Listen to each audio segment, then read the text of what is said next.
గత శుక్రవారం మనము ధ్యానం చేసినటువంటి మరి సత్యాలు ఏమిటంటే పౌలు యొక్క జీవితంలో ఏవి నాటకాలు ఏవి అతనికి మరి ఆధిక్యతలుగా ఉన్నావో, ఏవి అతిశయ కారణాలు ఉన్నావో వాటిని అతడు నష్టంగా ఇస్తున్నాడు. నష్టంగా మాత్రమే కాకుండా ఇంకా అతని మాటలు మనం చూస్తే నేను వాటిని గంటతో సమానంగా ఇస్తున్నాను అని ఎందువరకు అతను చెప్పాడు. మరి వాటిని మనం ధ్యానం చేస్తున్నాం. క్రీస్తు నిమిత్తం అంటాడు. అలాగే ప్రభు యేసు క్రీస్తు గురించి అతి శ్రేష్టమైన జ్ఞానం కొరకు లేదా జ్ఞానం నిమిత్తము అంటాడు. దేవుడు అనుగ్రహించు నీతి నిమిత్తము అని కూడా అంటాడు. పునరుద్ధానంలో ఎరుగు నిమిత్తము అంటాడు. యాక్చువల్గా క్రీస్తు శ్రమలో పాల్పడడం వ్యక్తులు ఎరుగు నిమిత్తము అన్నాడు. కాబట్టి ఇవి ఎంతో చాలా గొప్ప ఆశలుగా ఆధ్యాత్మికమైనటువంటి కోరికలుగా మనం గమనించాలి. అయితే ఈ దిన వాక్యంలో మనం గమనించినప్పుడు భక్తుడు ఏమంటున్నాడు అంటే 1 కొరింథీ 15:9 మనం గమనిస్తే అక్కడ పౌలు ఏమంటాడు అంటే అపోస్తులలో తక్కువ వాడను అని అంటాడు. చూసారా, మనుషులు నేడు చెప్పుకునేటటువంటి వాటన్నిటికంటే కూడా భిన్నంగా పౌలు యొక్క మాటలు ఉన్నాయి. 1 కొరింథీ 9:27 అంటాడు, నేనే భ్రష్టుడనైపోదునేమో అని నా శరీరమును నలగొట్టి లోబరుచుకున్నాను. అతని యొక్క కాన్షియస్నెస్ చూడండి. నాకు తిరుగులేదు, ఇంకా నేనేంటి మామూలు వ్యక్తినా? యేసుప్రభు దర్శనం డైరెక్ట్గా నాకు కలిగింది, లేకపోతే అననీయ వచ్చి నా తల మీద చెయ్యి ఉంచి ప్రార్థన చేశాడు. దేవుని యొక్క దర్శన భాగ్యాలు నాకు కలిగినవి కాబట్టి నేను ఇంకా ఆల్రెడీ పరిపూర్ణుడైపోయాను.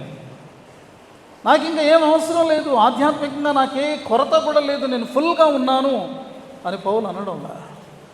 ఒకళ్ళు నేను కూడా తప్పిపోతానేమో, నేను శరీరంలో ఉన్నాను కదా, ఏ శోధన కన్నా లోనైపోతానా, సేవలో వెనకబడిపోతానా, ఆధ్యాత్మికంగా నేను ఏమన్నా దిగజారిపోతానా అని నేను ఆ యొక్క మరి స్పృహ కలిగి నా శరీరమును నలగగొట్టి లోబరుచుకొనుచున్నాను అని అంటున్నాడు.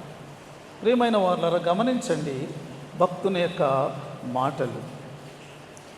మన భారతదేశంలో చాలామంది సిద్ధులు అనేటటువంటి వారు ఉంటారు. అంటే వాళ్ళు జ్ఞానంలో, దైవిక జీవితంలో, ఆధ్యాత్మికమైన జీవితంలో వారు ఇంకా శిఖరాలను చేరిపోయారనమాట. ఇక వాళ్ళు ఇతరులకు చెప్పడమే తప్ప నేర్చుకునేది ఏమీ కూడా లేదనమాట. వాళ్ళని సిద్ధులు అని అంటారు. అంటే వాళ్ళు పర్ఫెక్ట్ అయిపోయారు అని అర్థం. కానీ పౌలు అంటాడు, నేను ఇంకా ఆ స్థాయికి చేరుకోలేదు. ప్రియమైన వాళ్ళరా, మనం గమనించాలి, ఈ లోకంలో మనము జీవిస్తూ ఉండగా మన యొక్క కడ ఊపిరి వరకు కూడా మనము దేవునిలో ఎదుగుతూ ఉంటాము తప్ప దేవునిలో మనం పరిపూర్ణమైన స్థితికి వచ్చేసామని చెప్పుకోవడానికి, పర్ఫెక్ట్ అయిపోయామని చెప్పుకోవడానికి ఏ నరుడు సరిపడు. ఒకే ఒక వ్యక్తి, ఆయన మాత్రమే పరిపూర్ణుడు. ఆయన ఎవరండి? మన ప్రభు అయినటువంటి యేసుక్రీస్తు. ఆయన మాత్రమే పర్ఫెక్ట్. ఈ లోకంలోకి ఎంత గొప్ప భక్తుడు అవనివ్వండి, తన యొక్క బోధల చేత ఈ భూగ్రహాన్ని షేక్ చేసినటువంటి వ్యక్తి అయిన వాడు కానివ్వండి, ఇంకా ఎవరైనా అవనివ్వండి, వారు యేసుక్రీస్తు ప్రభు యొక్క పరిపూర్ణతతో సమానమైన వారు కాదు అని మనం తెలుసుకోవాలి. మనము కూడా దేవునిలో ఎదుగుతూ ఉన్నప్పుడు మనం అసలు ఏ లెవెల్కి వచ్చాము, ఏ స్థాయికి వచ్చాము, అసలు మనం ఎదుగుతున్నామా, మన ఎదుగుదల ఆగిపోయిందా? నేను చాలా ప్రార్థన చేసుకుంటాను, నేను చాలా సంఘానికి సేవ చేస్తాను, నేను చాలా దేవుని భక్తులకు ఇస్తాను, లేకపోతే దేవుని యొక్క సంస్థలకు ఇస్తానని చాలామంది అనుకోవచ్చు. అలా చేయగలుగుతూ ఉంటే నిజంగా దేవునికి స్తోత్రం. కానీ అవి మన యొక్క పరిపూర్ణతకు గీటురాళ్ళు కాదు అని మనము తెలుసుకోవలసినటువంటి వారముగా ఉంటూ ఉన్నాము. ప్రియమైనటువంటి వారలారా, పౌలు ఏమంటున్నాడు? నేను దేని నిమిత్తము క్రీస్తు యేసు చేత పట్టబడితునో దానిని పట్టుకొనవలనని పరిగెత్తుచున్నాను. క్రీస్తు యేసు చేత పట్టబడ్డాడట పౌలు. మనము క్రీస్తుని పట్టుకోవడం కాదండి, మనము దేవుని పట్టుకోవడం కాదు. నశించిన దానిని వెదకి రక్షించేవాడు ఆయనే. మనం చాలాసార్లు దేవుని వెదికేమని మనం అనుకుంటాం. మనం వెతకలా. మనం వెతికితే దొరికేసేంత పరిస్థితి దేవునికి లేదండి. అసలు దేవుడు ఎక్కడుంటాడో మనకు తెలిస్తే కదా వెతకడానికి కదా. అందుచేత పౌలు మరొక చోట ఏమంటాడంటే, మనం ఇంకా బలహీనులుగా ఉండగానే, మనం ఇంకా భక్తిహీనులుగా ఉండగానే, అంటే మనకు ఆ నాలెడ్జ్ కూడా లేదు, దేవుణ్ణి వెతకాలనే నాలెడ్జ్ లేదు, మనకు రక్షణ అవసరమని తెలుసుకునేటటువంటి అంతటి బలమైనటువంటి ఆలోచన శక్తి మనలో లేదు. అప్పుడే దేవుడు మన ఎడల తన ప్రేమను వెల్లడి చేశాడు. మనం ఇంకను పాపులమై ఉండగానే క్రీస్తు మన కొరకు మరణించెను, చనిపోయాను అని వ్రాయబడి ఉన్నది. కాబట్టి పట్టుకునేవాడు ఆయనే, వెదకి రక్షించేవాడు ఆయనే. ఆయన తన సువార్తనుతో మనలను మేల్కొల్పేవాడుగా ఉన్నాడు. సువార్త స్వరం ఏంటో తెలుసా? ఆధ్యాత్మికంగా మరణించినటువంటి మనలను ఆ యొక్క ఆధ్యాత్మిక మరణం నుండి లేపుతున్నటువంటి మేలుకొలుపు అన్నమాట సువార్త. Gospel is the voice that awakens us.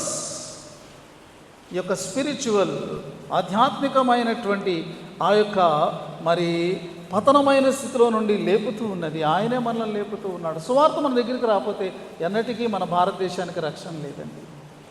సువార్తికులు మన భారతదేశానికి రాకుండా ఉన్నట్టయితే ప్రజలు తాము చీకటిలో ఉన్నామనేటటువంటి విషయం, చెరలో ఉన్న విషయాన్ని వారు ఎరిగి ఉండేవారు కాదు. ఎప్పుడైతే వెలుపలికి వాళ్ళు వచ్చారో, ఇంతవరకు మేము చెరలో ఉన్నాము, అంధకారంలో ఉన్నాము, అణచివేయబడుతూ ఉన్నాము అనే సత్యాన్ని వాళ్ళు తెలుసుకున్నారు. లేకపోతే చీకటిలోనే మ్రగ్గుతూ వారు కేకలు వేస్తున్నటువంటి వారుగా ఉన్నారు.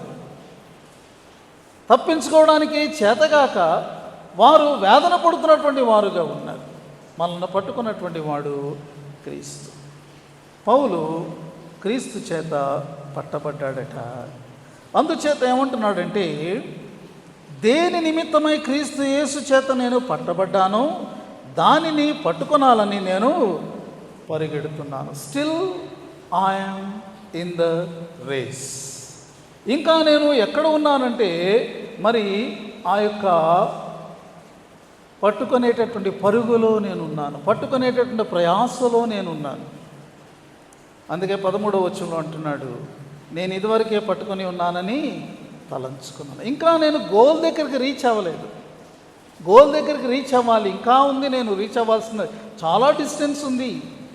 ఇంకా నేను మరి ఆ యొక్క లైన్స్లో నేను ఇంకా పరుగు పెడుతున్న స్థితిలోనే నేను ఉన్నాను.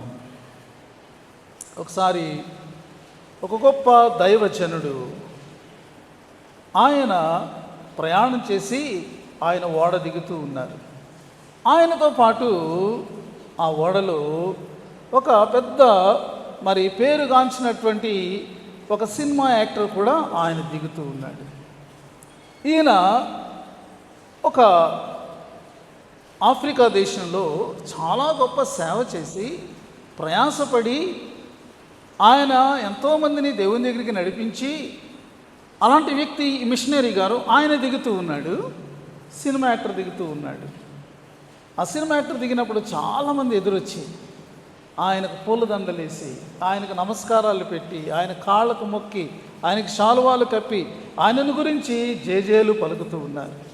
అప్పుడు మిషనరీ గారు అనుకుంటున్నాడు మనసులో, ఏమంటే తెలుసా, ఇంత సేవ చేసి దేవుని సేవ చేసినటువంటి నన్ను మరి సత్కరించడానికి కానీ సన్మానించడానికి కానీ జేజేలు పలకడానికి కానీ ఎవరూ రాలేదు.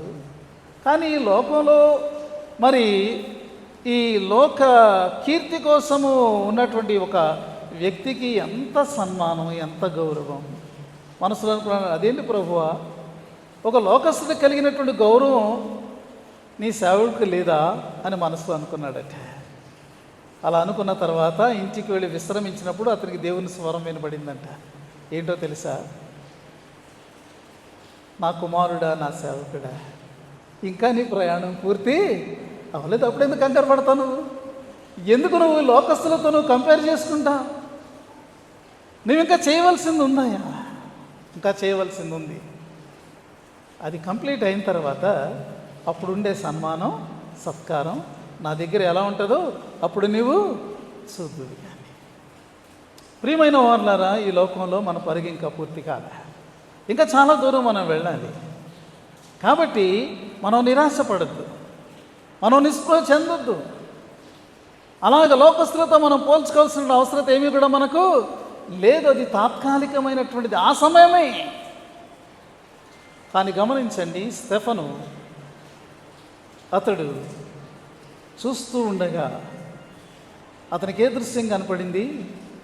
తండ్రి కుడి పార్శ్వమున కూర్చున్నటువంటి కుమారుడైనటువంటి యేసుక్రీస్తు ఆయన కూర్చుని లేడు, ఆయన లేచి నిలబడి ఉన్నాడు. ఎందుకో తెలుసా? స్టెఫనును తన రాజ్యంలోనికి ఆహ్వానించడానికి. The son of God is going to welcome all his saints. ఎంత అద్భుతమైనటువంటి సత్యమండి అది! ఎంత మరి ఆనందకరమైనటువంటి సమయంగా ఉండబోతున్నది అది. పౌలు, నేను ఇంకా పరుగు పెడుతున్నాను, ఇంకా నేను పట్టుకోలేదు, ఇంకా నేను చేరుకోలేదు. నేను చేస్తుంది ఏంటో తెలుసా? వెనుక ఉన్నటువంటి వాటిని మరిచి ముందున్నటువంటి వాటి కొరకు నేను వేగిరి పడుతున్నా. ఇప్పటివరకు ఎవరన్నా వచ్చి నాతో అనొచ్చు, పౌలు గారు ఎంత గొప్ప సువార్త సేవ చేశారు, ఎన్ని దేశాలు తిరిగారు మీరు. కొంతమంది అంటూ ఉంటారు కదా, నేను లోబంతా చుట్టూ వచ్చానంటాడు. దేవునికి స్తోత్రం. వాళ్ళు నిజంగా దేవుని మహిమ కొరకే మాట చెప్పి, కానీ మనందరికీ తెలియాలి, ఈయన ప్రపంచంతో చుట్టూ వచ్చాడంటే మాత్రం దానికి పెద్ద ప్రతిఫలం ఉండదు కదండి. పౌలు గారి దగ్గరికి వెళ్ళి, అబ్బా మీరు ప్రపంచం అంతా తిరిగారండి, అబ్బా ఎన్ని ఆత్మలు రక్షించారండి, అబ్బా ఎంత గొప్పగా మీరు సువార్త ప్రకటించారండి. అసలు మీరు ఎఫెస్లో ఉన్నప్పుడైతే ఆ యొక్క అర్తెమి దేవి ఆలయమే మూయబడింది. మీరు ఏథెన్స్కి వెళ్ళి మొత్తం మేధావులతో మీరు మాట్లాడే పర్వతం మీద ఎక్కి ఇలాగ ఆయన పొగిడితే ఆయన ఏమంటాడు తెలుసా? అదంతా పాస్ట్. అవన్నీ కూడా నేను ఇప్పుడు గొప్పగా చెప్పుకునేటువంటి కాదు, నేను వెనుక ఉన్నటువంటి వాటిని మరిచా. దేవుడు నన్ను వాడుకున్నాడు, దేవుని స్తోత్రం, అది అయిపోయింది, గతం అయిపోయింది. కానీ ఇంకా నేను చేయవలసింది చాలా ఉంది. నా దృష్టి చేయవలసిన దాని మీద. కొంతమంది పాస్ట్ గ్లోరీని ఎప్పుడు కూడా అదే చెప్తూ ఉంటారు. మనకి ఏమొస్తుందండి? విసుగొచ్చేస్తుంది కదా, చెప్పిందే చెప్పి ఇక అంతే. కానీ దేవుడు మన కొరకు సెట్ చేసింది, మనం మన కొరకు సెట్ చేసుకుంది కాదండి. దేవుడు మన కొరకు ఏమి చిత్తగించాడో, ఏది చేయాలని ఆయన సంకల్పించాడో మనల్ని వాడుకొని దాని కొరకు. పౌలు జీవితంలో దేవుడు దేనిని సంకల్పించాడు? రెండు విషయాలు ఉంటాయండి. అది పౌలు జీవితంలో కానీ మన జీవితంలో కానీ క్రీస్తు మనల్ని పట్టుకున్నటువంటి కారణములో రెండు పాయింట్లు ఉంటాయి. అది ఏ వ్యక్తి జీవితంలో అయినప్పటికీ కూడా మొట్టమొదటి ఏంటో తెలుసా? మన వ్యక్తిగతమైనటువంటి జీవితం, అవర్ ఓన్ పర్సనాలిటీ. ఇందులో ఏమిటి అంటే దేవుడు మనలను పరిశుద్ధపరచాలని ఆయన అనుకుంటున్నాడు. మన పరిశుద్ధమైన జీవితం దినదినానికి కూడా అది ఇంకా మెరుగుపడాలని, ఇంకా కాంతివంతం కావాలని దేవుడు తన పరిశుద్ధాత్మ కార్యాన్ని మన వ్యక్తిగత జీవితంలో ఆయన చేస్తూ ఉన్నాడు. ఇది ఈ యొక్క రూపము, మన యొక్క రూపము ఎలా మారాలి అంటే తన కుమారుని యొక్క సారూప్యంలోనికి ఎదగాలి. అది గోల్. ప్రతి వ్యక్తి కూడా, ప్రతి క్రైస్తవుడు కూడా తను క్రీస్తులాగా ఎదగాలన్నమాట. ఆయన గుణగణాలు, ఆయన పరిశుద్ధత, ఆయన పవిత్రత, ఆయన సాత్వికము, ఆయన దీనత్వము, చూసారా, ఇవి ప్రతి క్రైస్తవునిలో కూడా దినదినం ఎదుగుతూ ఉండాలి. కొన్ని విషయాల్లో మనం బాగుండొచ్చు, కొన్ని విషయాల్లో ఇంకా మనం సరిచేయబడవలసినటువంటి అవసరత ఉండి ఉండొచ్చు. ఎక్కడ కొరత ఉందో, ఎక్కడ ఇంకా మనము సరిచేయబడవలసి ఉన్నదో దేవుడు దానిని సరిచేయాలని కోరుతున్నాడు తన వాక్యము ద్వారా, తన యొక్క పరిశుద్ధాత్మ ద్వారా. ప్రియమైన వాళ్ళారా, కాబట్టి మనము మన వ్యక్తిగత జీవితంలో క్రీస్తు మనలను దేని కొరకు పట్టుకున్నారు, ఏ స్థాయిలోనికి రావాలని మనల్ని పట్టుకున్నారో దాని కొరకు మనము ముందుకు కొనసాగవలసిన వారముగా ఉంటున్నాము. మన వ్యక్తిగత జీవితాన్ని గురించి మనము ఆలోచించుకుంటున్నామా? దేవుడు మనం ఎంత సంతోషంగా ఉంటామో అది చూడరట, ఎంత పరిశుద్ధంగా ఉన్నామో ఆయన చూస్తారట. He is concerned about our holiness, not our happiness. చాలాసార్లు మనం ఏమి వింటాము? దేవుడి దగ్గరికి వస్తే దేవుడు మీకు సంతోషాన్ని ఇస్తాడు కదా, ఇదే కదా మనం చెప్పేటటువంటి మాట. అది వాస్తవమే.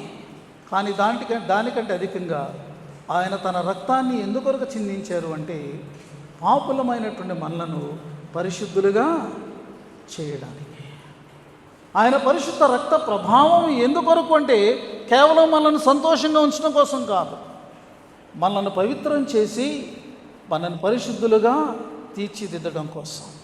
సంతోషంగా ఉండే వాళ్ళందరూ కూడా దేవుని చూస్తారని వాక్యంలో రాయబడలేదు కదండి. పరిశుద్ధత లేకుండా ఎవడును దేవుణ్ణి చూడలేడు. అది ప్రాముఖ్యమైనటువంటి విషయం. ఇది మొట్టమొదటిది, that is our personal life. రెండవది, దేవుడు మనకు అప్పగించినటువంటి పని.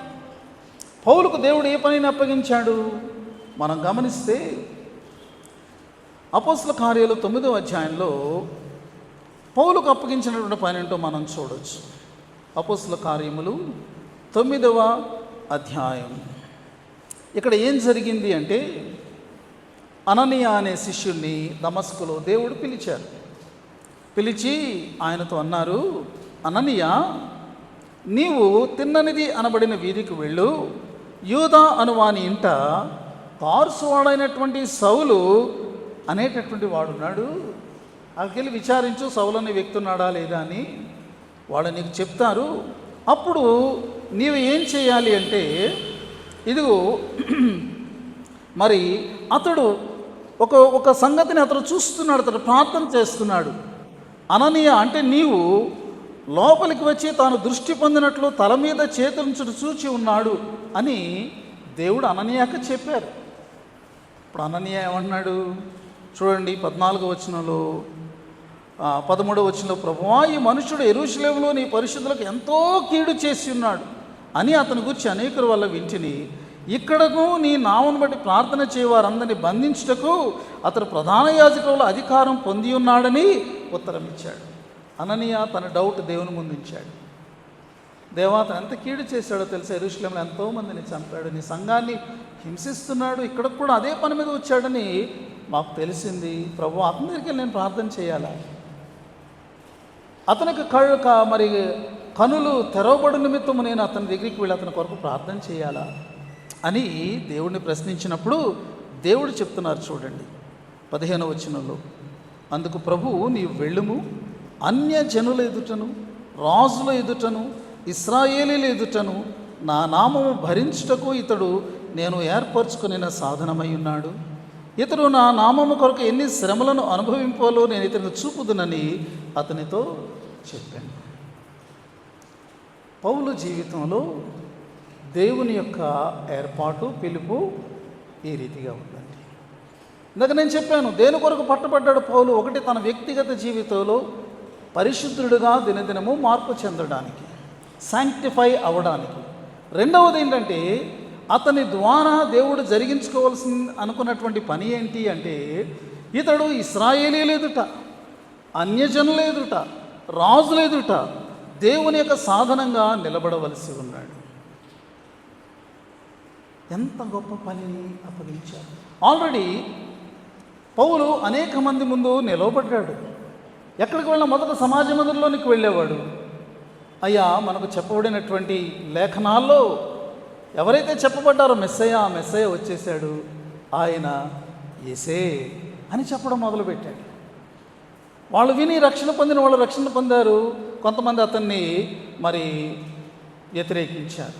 వారు వ్యతిరేకించినప్పుడు అతను ఏం చేశాడంటే సంత వీధిలోకి వెళ్ళాడు, నదీ తీరాల దగ్గరికి వెళ్ళాడు, మరి ఎక్కడ మనుషులుండి అక్కడికి వెళ్ళాడు. వాళ్ళకి, అన్యజనులకి యేసుక్రీస్తు రక్షకుడని బోధించాడు. ఇదిగో ఈ యొక్క పని నిమిత్తము అతడు విమర్శించబడేటటువంటి విషయంలో అతడు అధికారుల ముందు నిలబడ్డాడు, గవర్నర్ల ముందు నిలబడ్డాడు, రాజుల ముందు నిలబడ్డాడు, చాలా మరి గొప్ప గొప్ప స్థాయిలో ఉన్నటువంటి మేధావుల ముందు నిలబడ్డాడు. అయితే ఇంకా ఆ పనిలో నేను ముందు కొనసాగవలసి, దీనికోసం దేవుడు నన్ను పట్టుకున్నాడు. ఈ యొక్క దేవుని కొరకు నేను సాధనంగా ఉండడం కోసం నన్ను పట్టుకున్నాడు. ఇంకా నేను గోల్ చేరలేదు, గోల్కి నేను వెళ్ళవలసి ఉంది. నేను గోల్ చేరినప్పుడు, ఆ గమ్యం చేరినప్పుడు, ఆ ఫినిషింగ్ లైన్ నేను చేరినప్పుడు దేవుడు నాకు బహుమానం ఇస్తాడు. ఆయన ఇచ్చే బహుమానం కోసం పరిగెడుతున్నట్టుగా నేను పరిగెడుతున్నాను అని అన్నాడు. ప్రియమైన దేవుని బిడ్డలారా, మనమందరము కూడా క్రీస్తు యొక్క సాధనములమై ఉన్నామండి. We are the instruments in this world. ఆయన రక్షణను అందించేటటువంటి సాధనాలు, ఆయన ప్రేమ తట్టు ఆకర్షించేటటువంటి సాధనాలు, మనుషులను నరకము నుండి మరి పాపము నుండి తప్పించడానికి అవసరమైన సందేశాన్ని అందించేటటువంటి సువార్త సాధనాలు మనం. We are God's instruments in this world. ఆ పనిని మనం చేయకుండా ఇంకా మనం ఏది చేసినప్పటికీ కూడా ఆయన మనల్ని ఎందుకు పట్టుకున్నాడో ఆ పనిని మనం నెరవేర్చని వారంగా ఉన్నామన్నమాట.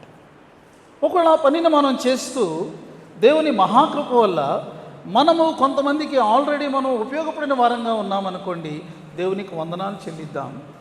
అయితే వెనుక ఉన్నటువంటి జరిగిపోయినటువంటి వాటిని మనం మరలా చెప్తూ దానిని మనం ఒక అతిశయంగా చెప్పుకుంటూ ఇక్కడ ఆగిపోవద్దు. మనం అది జరిగిపోయిన దేవునికి స్తోత్రం, దేవుడు తన అకౌంట్లో వేసుకున్నాడు. కానీ ఇంకా మనం చేయవలసింది ఉంది, ముందుకు వెళ్ళవలసినటువంటి వారంగా మనం ఉంటూ ఉన్నాం. అదే పౌలు ఇక్కడ మరి ఎంతో చక్కగా తన యొక్క ఆ జీవితాన్ని అతడు ఆధారం చేసుకుని మనతో కూడా చెప్తున్నటువంటి విషయాలను మనము గమనించగలం. ప్రియమైనటువంటి వారులారా, 15-16 వచనాల్లో ఫిలిప్పీ సంఘానికి పౌలు ఏం చెప్పాడో మనకు కూడా అదే చెప్తున్నాడు. కాబట్టి మనలో సంపూర్ణులమైన వారందరము ఈ తాత్పర్యమే కలిగి ఉందు. అప్పుడు దేనిని గూర్చేనను మీకు వేరు తాత్పర్యం కలిగి ఉన్నాడలా అదియు దేవుడు మీకు బయలుపరచును. ఆయనను ఇప్పటి వరకు మనకు లభించిన దానిని బట్టి క్రమముగా నడుచుకుందాము. పౌలు అంటున్నాడు, నాతో కలిసి మీరు కూడా ఇలాంటి ఆలోచననే కలిగి ఉండండి. మీ వ్యక్తిగత జీవితంలో దేవుడు మిమ్మలను తన పని కొరకు పిలిచినటువంటి ఆ యొక్క పిలుపు విషయంలో, పని విషయంలో మీరు ఇదే భావన కలిగి ఉండండి. ఇదే ఎసెన్స్ మీరు కలిగి మీరు జీవించండి. ఒకటి, వ్యక్తిగత జీవితంలో దేవునిలో మీరు ఎదగాలి. రెండవది, దేవుని కొరకైన సాధనంగా మీరు లోకంలో అలా పనిచేస్తూ ముందుకు వెళ్ళాలి.